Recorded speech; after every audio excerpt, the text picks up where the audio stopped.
Have you ever found yourself just, well, drowning in digital information?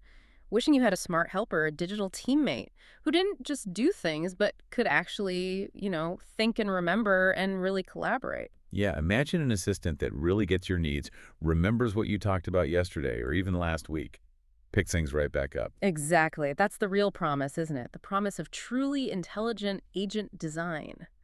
Welcome to the deep dive. And today we're going deep. Think of this as a foundational class in agent design, looking specifically through the lens of the Agent Development Kit, or ADK. Right. Our mission, if you will, is to really unpack the core ideas, the patterns you need to turn a simple AI prompt into something much more sophisticated. We're talking agents that learn, agents that remember, and crucially, agents that can actually work together. It's pretty powerful stuff. hmm We'll guide you through ADK, show you how to build agents that aren't just clever toys, but genuinely useful tools, true digital partners. So what's on the syllabus for today's class? We'll start with the absolute basics. Making sure your agent speaks your language, reliably. Structured outputs. Super important first step. Then memory.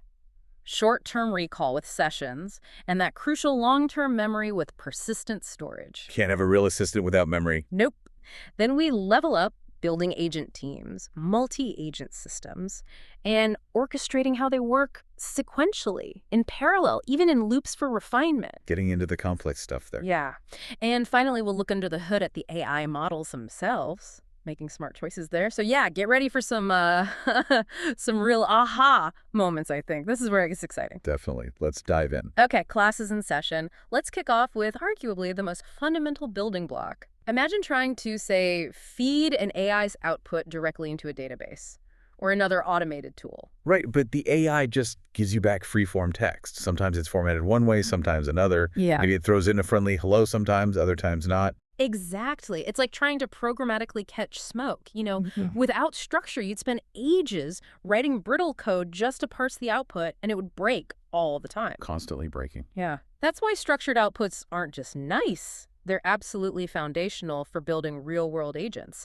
It's like giving your agent a grammar rule book, a contract it has to stick to. Precisely. And what's really neat about ADK is how it tackles this. It's not just about getting cleaner data, although that's a huge plus. It's about bringing programmatic reliability to the, let's face it, sometimes unpredictable world of LLMs. Uh-huh. Like an API contract for the AI's brain. Exactly like that. It fundamentally changes how you can integrate AI. Suddenly it's testable, it's auditable, it's less prone to just making up formats. It moves AI from being this cool, maybe slightly flaky thing to a dependable engineering component. Okay, so what are the big wins here? What do you get? Well, first, you get controlled output format. Guaranteed consistent JSON structure. Every time. No guesswork. Which makes using the output way easier downstream, right? Yeah, massively easier. Second, you get built-in data validation using Pydantic models. You probably know Pydantic, right? Popular Python library. Yeah, for validation settings. Exactly. So ADK uses that to automatically check if all the fields you need are there and if they're the right type. Catches errors early. Big time saver. Okay, so consistent format, validation. Yeah. Anything else? Yeah. The third big one is improved downstream processing. Because the output is clean, validated JSON. Other apps, maybe even other agents, can just consume it directly. No more messy, error-prone parsing logic. It just works. That sounds like a lifesaver for anyone who's tried wrestling with raw LLM output before. Oh, it absolutely is. The aha moment is often when their downstream system just stops breaking. They realize they've gone from hoping the LLM does the right thing to guaranteeing it delivers usable data. A shift from hope to guarantee. I like that. It really changes the mindset. Less reactive fixing, more proactive design. Those little variations, weird capitalization, missing fields, they just vanish. Like having a universal translator for your AI. Let's make this concrete. Walk us through an example, say, an email generator agent. It needs more than just text, right? Yeah, it needs distinct parts. A subject line, a body. The agent has to understand that structure to be useful. Right. And the magic, as you said, is this output schema definition, usually using Pydantic. So for our email, we'd define an email content model. Inside that, we'd have fields like subject dot, field blot, subject line, and body field, the main content. And those description fields are key, aren't they? They're not just comments. Not at all. They're direct instructions for the LLM. They tell it exactly what kind of information to put in the subject field and what goes in the body. It's like giving the AI a mini brief for each part. Super powerful. Okay, so how does it play out?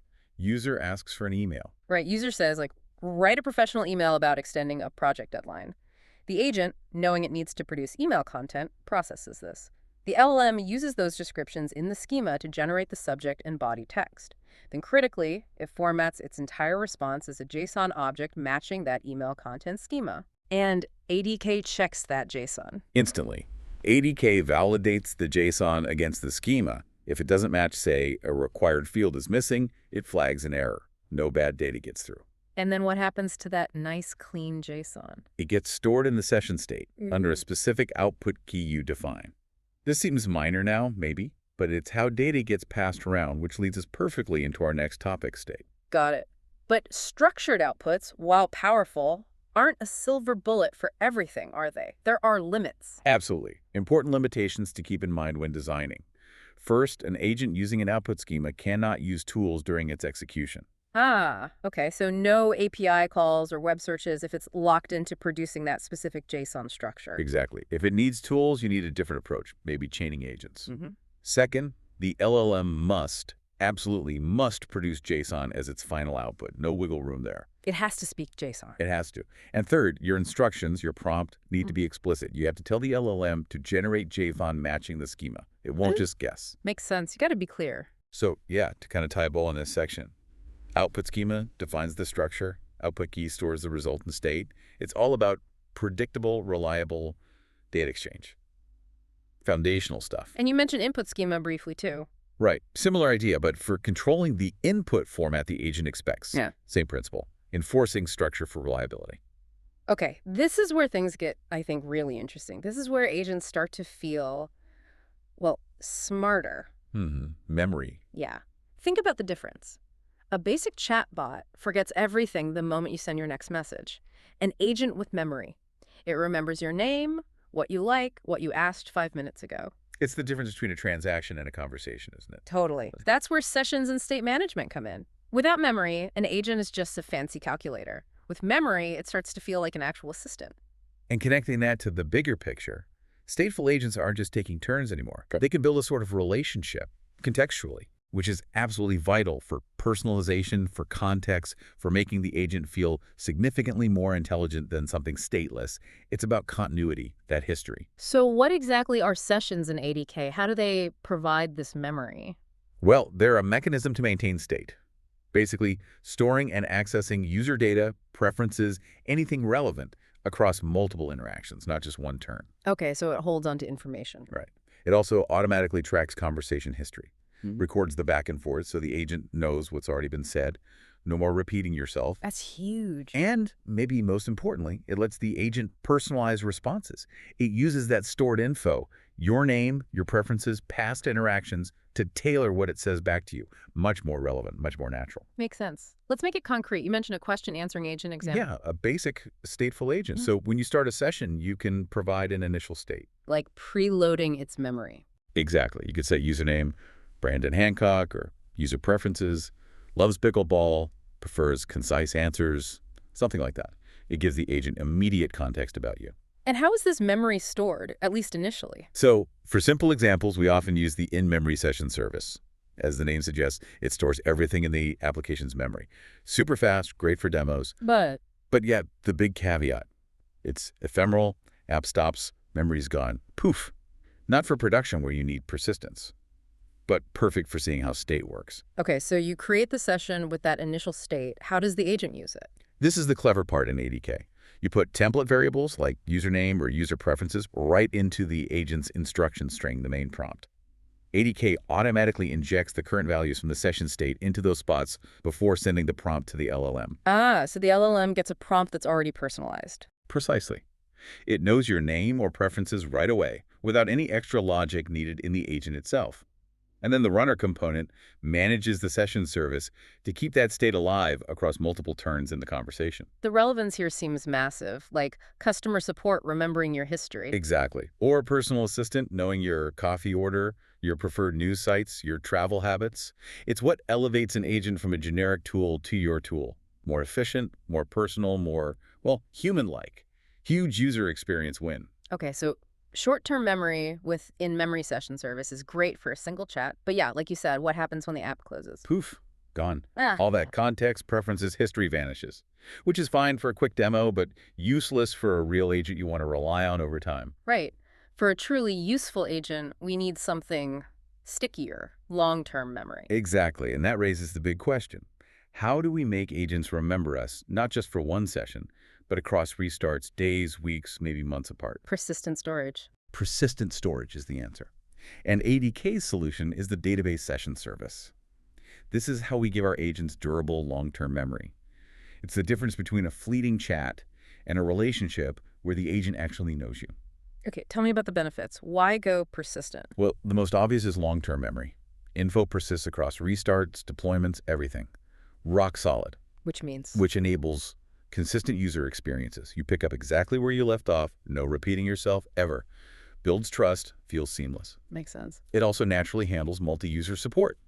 Each user's data is kept separate and secure in the database. And crucially for real applications, it offers scalability. It works with production databases, ready for high-scale use. Let's use that reminder agent example, the one that remembers your name and to-dos. How does database session service make that work? Okay, so the core is initializing database session service with a deep role. For local tests, it could be simple, like sqlite.myagentdata.db, just a file. For production, it'd be a connection string to, say, PostgreSQL or MySQL. And ADK handles the database setup, tables and stuff. Yeah, that's a really nice part. It manages the schemas automatically. You don't get bogged down writing SQL migrations or defining tables. ADK abstracts that away. Nice. What about managing sessions? How does it know if I'm a new user or returning? Good question. There's logic for session management. Before just creating a new session, the system checks for existing sessions linked to your user ID. If it finds one, boom, it continues an existing session, loading all your past state. If not, it creates a new one, maybe with some default initial state. So it just seamlessly remembers you. Seamlessly. Close the app, come back tomorrow. The agent knows who you are, what your reminders were. Total game changer for usability. And how do tools, like adding a reminder, interact with this persistent state? It's beautifully integrated. Inside a tool like Add Reminder, you can fetch the current state. Say, reminders, tool context.state.get reminders to get the current list, providing an empty list as a default if it doesn't exist yet. Then you modify it, reminders.append reminder. And here's the magic. You just update the state variable, tool context.state reminders reminder. And ADK saves that change to the database automatically. Automatically. Any change you make to tool context.state gets persisted. You don't write any database code, no SQL, no ORM fiddling, no commit statements.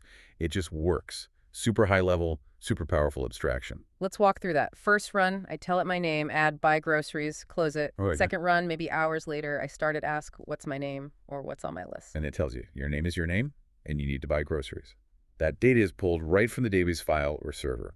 It remembers. And I can update that list, mark things done, and it saves those changes too. Yep. It persists across sessions indefinitely.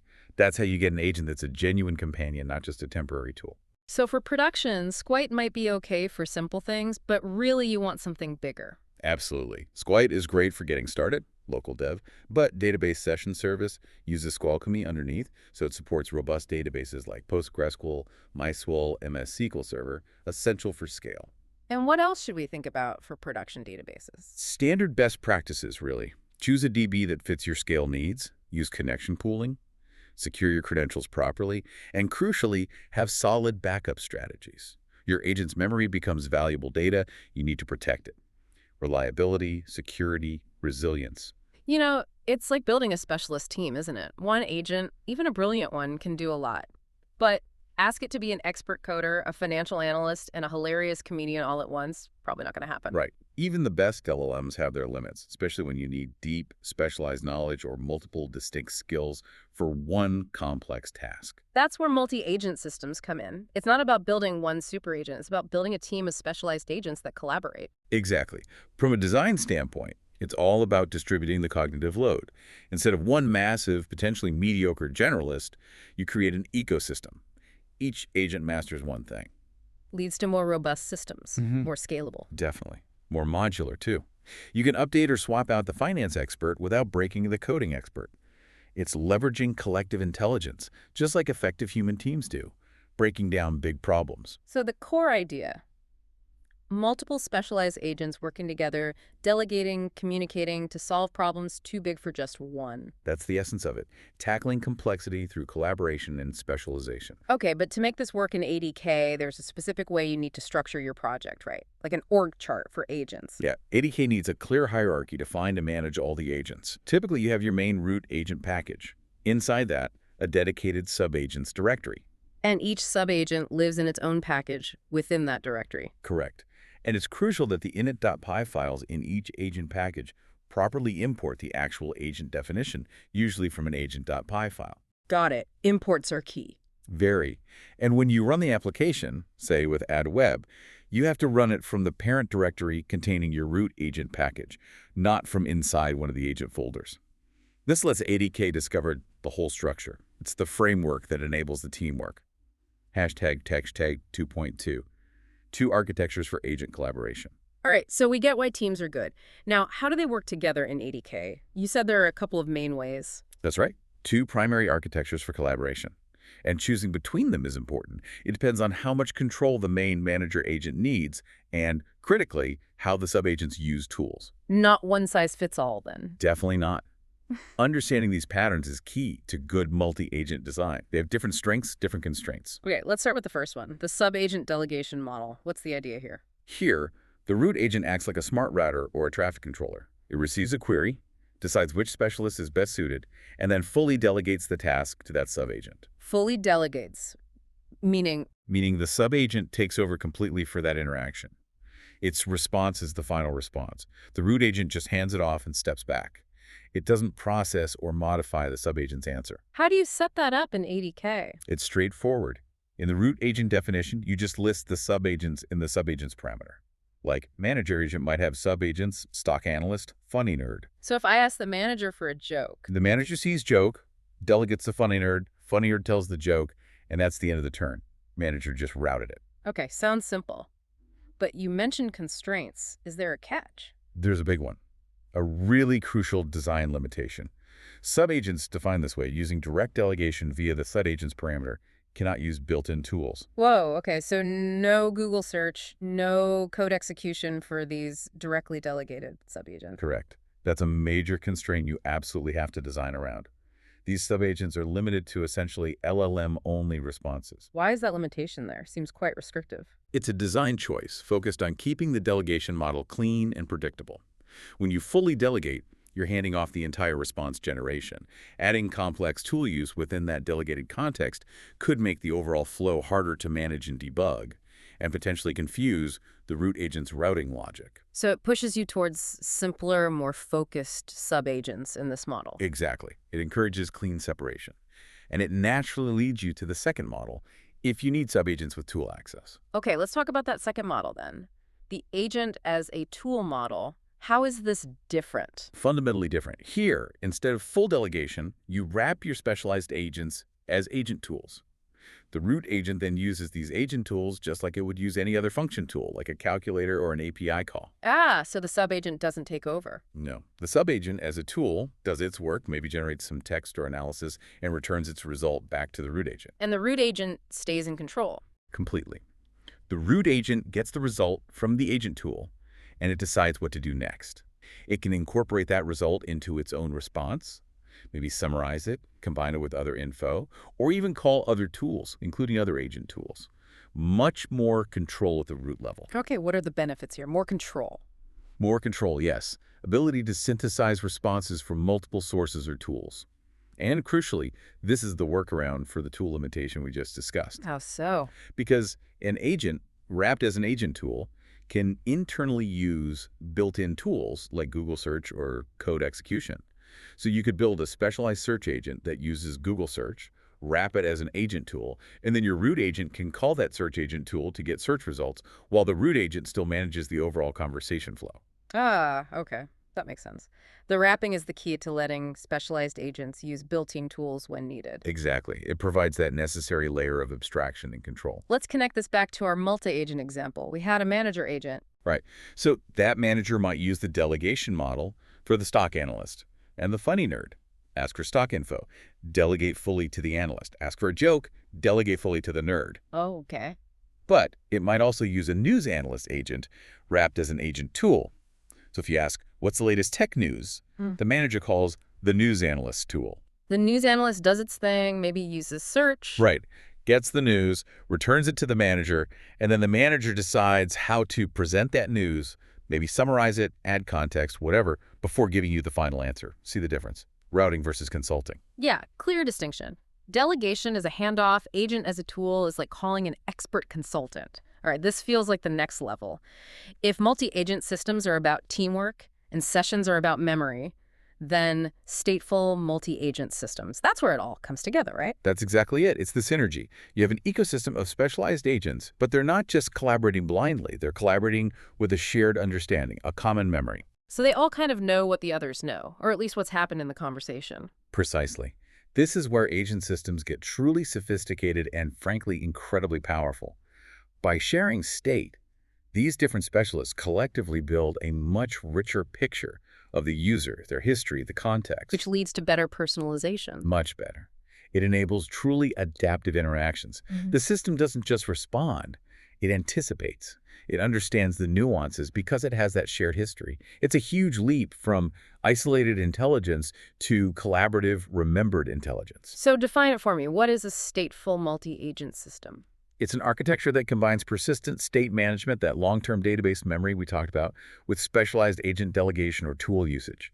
The result is an ecosystem that remembers user info, routes queries intelligently based on context and state, provides deeply personalized responses, and critically maintains that context even as control passes between different specialized agents.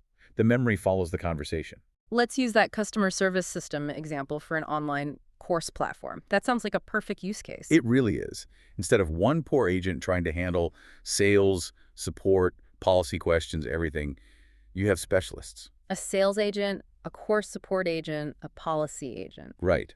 But the key is they all access and update the same persistent state for each user. Okay, so in the example, we might use in-memory session service just for simplicity. Yeah, the example might use that to show the mechanics easily, but crucially, you'd swap that for database session service in any real-world scenario. You need that persistence. And that initialized state function is important, setting things up. Absolutely vital. It sets the baseline shared information when a user starts interacting. Things like their username, maybe an empty purchase courses list, and an interaction history log. This shared starting point is accessible to all agents in the system. So how does this shared state actually help them work together? It's the linchpin. The root agent might track the overall interaction history. When the sales agent makes a sale, it updates the purchase courses list in the shared state. Ah, so later, if I ask the course support agent for help. Exactly. The course support agent can just check the purchase courses list in the shared state. It instantly knows if you own the course you're asking about. No need to ask you again. That's clever. It avoids asking redundant questions. Totally. And all the agents can use shared info like username to personalize, "Hi, Brandon, how can I help?" Or tailor advice based on purchase history. It feels like one cohesive, intelligent entity. And the delegation. The main customer service agent routes queries. Right. It acts as the smart front door. It figures out, okay, this is a policy question, send it to the policy agent. This is about buying something, route to sales agent. This is about course content, send to course support agent, targeted expertise. Let's trace that conversation flow again, focusing on the state. I ask, what courses do you offer? Route agent sends you to sales agent, sales list courses. I say, I want to buy the AI marketing course. Sales agent processes it. Then, crucially, updates purchase courses in the shared state to include AI marketing platform. Now, the magic moment.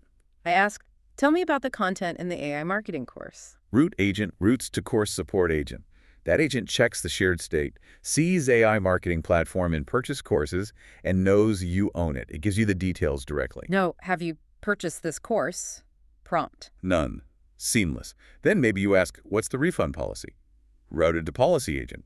The whole time, the system remembers who you are and what you own, thanks to that shared state flowing between agents.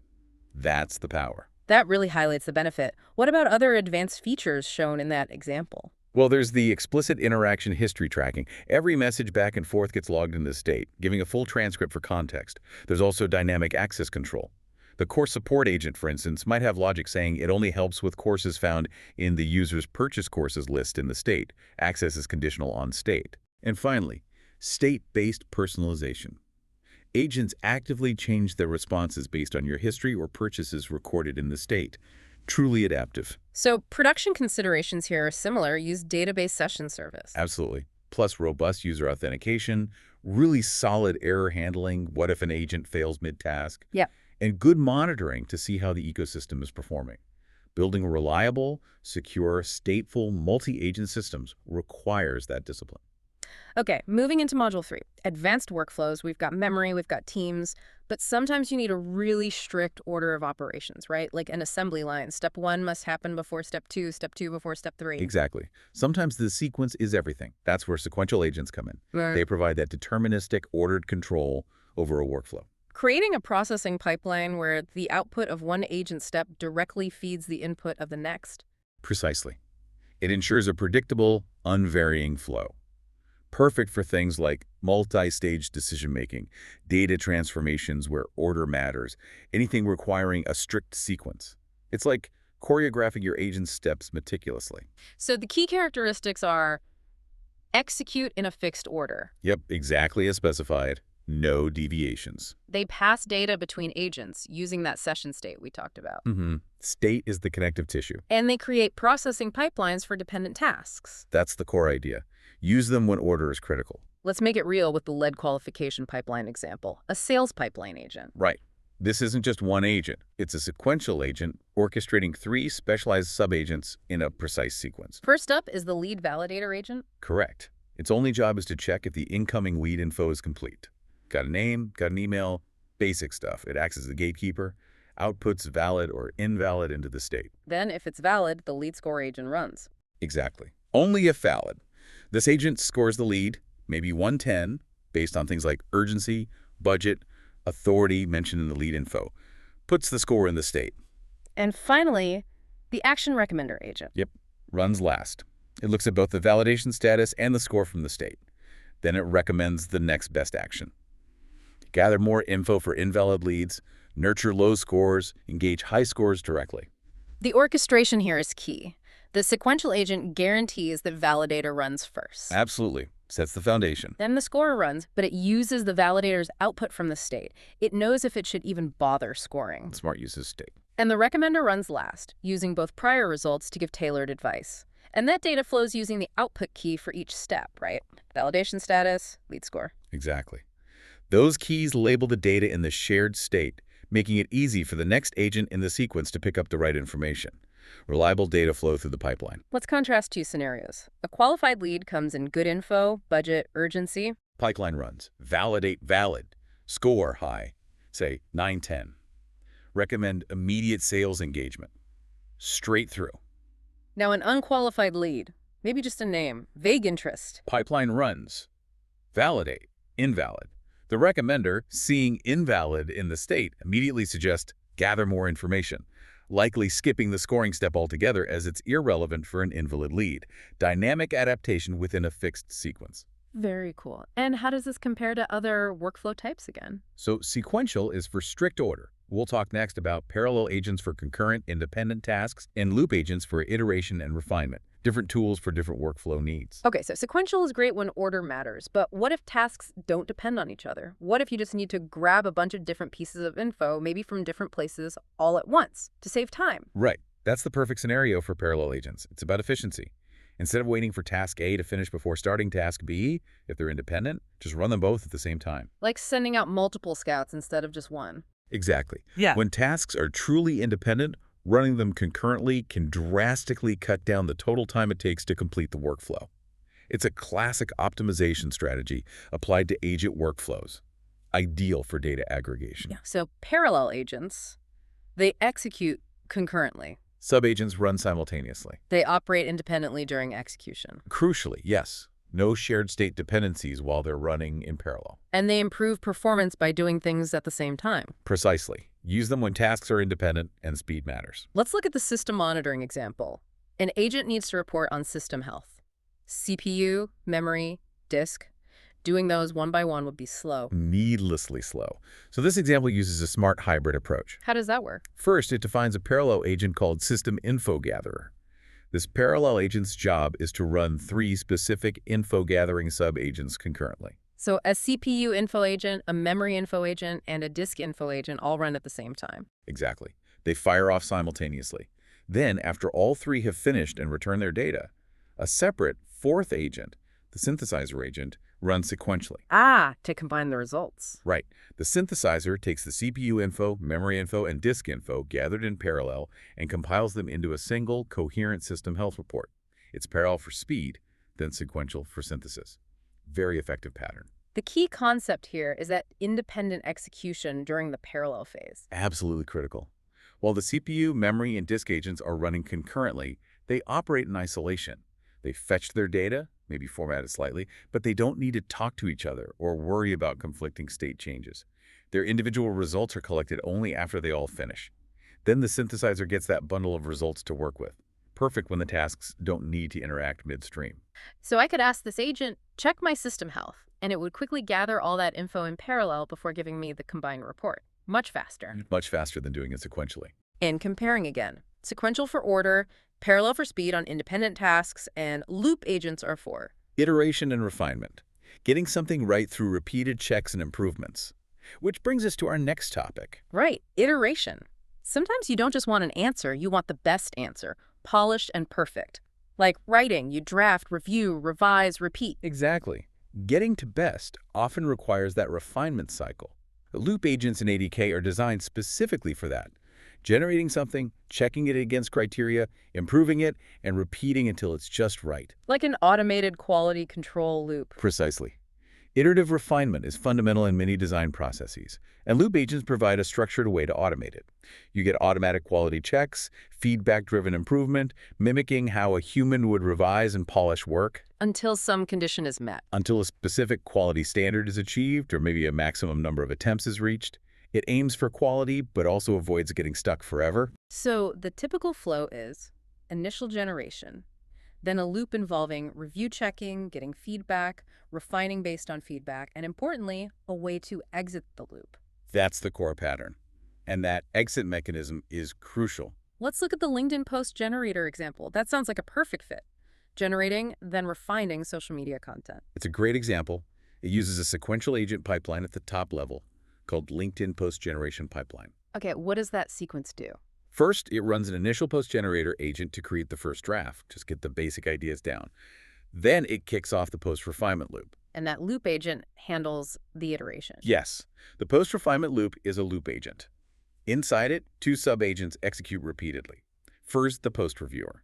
This agent evaluates the current draft against quality criteria, like length, tone, presence of hashtags, etc. It either provides specific feedback for improvement, or it decides the post is good enough and triggers the loop exit. And if it's not good enough, Then the second agent, the post refiner, runs. It takes the feedback from the reviewer and attempts to improve the post accordingly. Then the cycle repeats. Reviewer checks the refined version, and so on. what about tools? Does the reviewer use tools to check quality? It can, yes. The example mentions a character counter tool, which the reviewer could use to check if the post meets LinkedIn's length recommendations. Very practical. But the most important tool seems to be that exit loop tool. How does that work? It's the control mechanism. When the post reviewer decides the draft is finally good, it doesn't just give positive feedback. It calls this special exit loop tool. Calling exit loop does one simple but critical thing. It says tool context.actions.escalate. True. And that escalate true signals the main loop agent. To stop iterating, it's the "we're done here" quality achieved signal. The loop terminates, and the final approved post is returned. It's a clean way to build self-correction and completion criteria right into the workflow. So if I ask it, generate a LinkedIn post about learning 80K from @A with Brandon. It'll generate draft 1. Reviewer checks it. Maybe says, too short, add a call to action. Refiner tries again. Reviewer checks that. Maybe says, good length, but add hashtag AI, hashtag agent development hashtags. Refiner adds them. Reviewer checks again. Perfect. Calls exit loop. Loop ends. You get the polished post. How does the loop know when to give up if it can't meet the criteria? Ah, good point. There are two ways a loop ends. Either quality is met, triggering exit loop, or it hits a predefined maximum number of iterations. Like a safety net. Exactly. In the example, it might be set to, say, 10 iterations. This prevents infinite loops if the criteria are impossible, or the LLM just isn't getting it right. Ensures the process always finishes, one way or another. Builds in resilience. Okay, final module. We've designed this amazing agent. It's structured, remembers, collaborates, follows workflows. But what about the actual brain, the LLM powering it all? Crucial consideration. The underlying large language model is absolutely fundamental. It dictates performance, capabilities, and very importantly, the cost of running your agent. And not all models are created equal, right? Choosing the right one is strategic. Absolutely strategic. It's a balancing act. You're weighing performance needs, specific features like multimodal understanding or deep reasoning against the operational cost. Getting this balance right is vital for practical, sustainable deployment. Let's break down the main Gemini models available for 80K. What are the options and what are they best for? Start with the powerhouse. Right. Gemini 2.5 Pro. This is described as the top-tier thinking model. Maximum accuracy, excels at complex coding, deep reasoning, and has the best multimodal skills, audio, images, video, text. If you need the absolute smartest brain, this is it. Okay, top end, what's next? Gemini 2.5 Flash. This is often the sweet spot for price performance, great for lower latency, high-volume tasks that still need solid thinking ability. Also, fully multimodal. Sounds like a good all-rounder. It often is. Then there's Gemini 2.0 Flash, another strong multimodal option known for good performance, low latency, and works well for agentic experiences needing fluid interaction. And the elite version. Gemini 2.0 Flashlight. Optimized for efficiency and speed, it's your most budget-friendly option. Great when cost and super low latency are the main drivers, and the tasks maybe aren't quite as complex. The lean workhorse. What about the 1.5 generation? Still relevant. Definitely. Gemini 1.5 Flash offers fast, versatile performance. There's also Gemini 1.5 Flash 8B, which is even smaller, faster, and more economical good for high-volume, simpler tasks. And Gemini 1.5 Pro is still known for very strong reasoning, a good step up from Flash if you need more complex thought, but maybe not the full 2.5 Pro. And all Gemini models handle multimodal inputs, images, audio, etc. Yes, that's a common strength across the Gemini family. Now, the elephant in the room, pricing, how does that work? It's based on tokens, basically units of text. Right. You pay for input tokens, the prompt and context you send to the model, and you pay for output tokens, the response the model generates back. Pay for what goes in, pay for what comes out. And how much text is a token, roughly? Rule of thumb, one token is about 4 characters. Or maybe 100 tokens is 60, 80 English words. They add up fast, especially with long conversations or detailed output. Give me some example costs to show the difference, Pro versus Lite. Sure. Based on current pricing, Gemini 2.5 Pro might be around $10 per $1 million input tokens and $30 per $1 million output tokens. Now compare that to Gemini 2.0 Flashlight, maybe 0.70 cents per million input, 2.10 cents per million output. Wow, that's a huge difference, like more than 10x. Massive difference, which is why model selection directly impacts your operational costs and viability. It's not a minor choice. So guidelines for choosing. If budget is tight. Start with Gemini 2.0 Flashlight. See if it's capable enough. For balance, performance, and cost. Look at Gemini 2.0 Flash or Gemini 2.5 Flash. They're often the sweet spot. And for the really hard, complex reasoning problems. Gemini 2.5 Pro is your go-to, if the budget allows. Any other advice? Yeah, for production apps, generally stick with stable, generally available model versions rather than experimental or preview ones. You want reliability and predictability. Choose wisely based on your specific task needs and budget constraints. #tag outro. Wow, okay, we have covered a ton of ground in this deep dive today. Seriously, like a full foundational class. We really packed it in, from structured outputs for clear communication, to giving agents memory, short and long term, with sessions and persistence. then building collaborative teams with multi-agent systems. Orchestrating those complex workflows, sequential, parallel, loop agents. And finally, thinking strategically about the underlying Gemini models. You've basically just completed Agent Design 101 using 80K. Pretty much. The key takeaways really boil down to a few core ideas, I think. Go for it. What should people remember? First, agent design is about thoughtful architecture, not just prompting. Second, memory is absolutely crucial for making interactions feel natural and intelligent. Short and long-term memory, yeah. Third, collaboration unlocks complexity. Teams of specialized agents can do more. Fourth, workflow agents give you precise control over how tasks get done. Order, speed, iteration. Exactly. And fifth, that LLM choice directly hits performance and cost. Be strategic about it.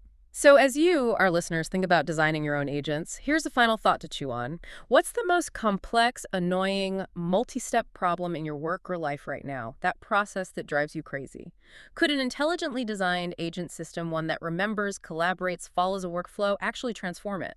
The tools are here. The patterns we discussed give you the building blocks. You can build more than just a chatbot now. You can build a real digital assistant, a partner. The potential is huge. So the question is, what amazing thing will you create?